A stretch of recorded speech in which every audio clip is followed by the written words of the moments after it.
লড়াই রাজনৈতিক দলের সাথে রাজনৈতিক দলের, এই লড়াইটা যেন হচ্ছে বাংলার মানুষের সাথে ইলেকশন কমিশনকে দিয়ে বিজেপি লড়ছে, বাংলার মানুষকে হ্যারাস করছে, বাংলার মানুষকে লাইনে দাঁড় করিয়েছে, বাংলার মানুষকে অনৈতিক ভাবে ভোটারের নাম কাটা, এবং সব স্টেটে কোথাও লজিক্যাল ডিসক্রিমিনেন্সি হয়নি, একমাত্র বাংলায় লজিক্যাল ডিসক্রিমিনেন্সি।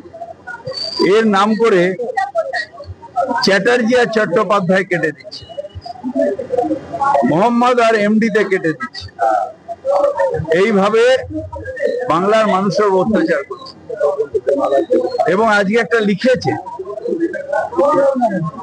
একটা কাগজে পড়লাম যে বিজেপি আসলে নাকি সবাইকে যাদের নাম নেই তাদের ক্যাম্পে ঢোকাবে, মমতা দিয়ে এটা হতে দেবে না, সেগুড়ে বালি কোনোদিনই বিজেপি বাংলায় আসবে না, আর ওই ডিটেনশন ক্যাম্প বাংলায় কোনোদিনই সৃষ্টি হবে না।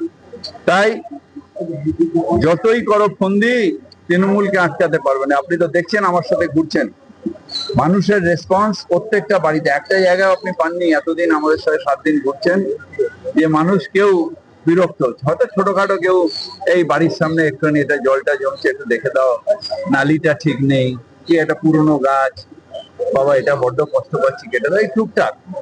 কিন্তু মমতা বন্দ্যোপাধ্যায়কে ভোট দেওয়ার ব্যাপারে যে বাড়িতে যাচ্ছি, যে মানুষের পাশেই দাঁড়াচ্ছি, তারা সবাই বলছে উগ্রীব হয়ে, কোনো চিন্তা নেই, আমরা আছি, আপনার আসার দরকার কি ছিল।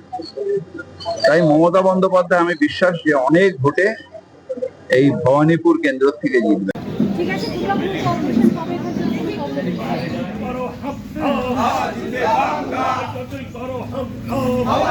বাংলা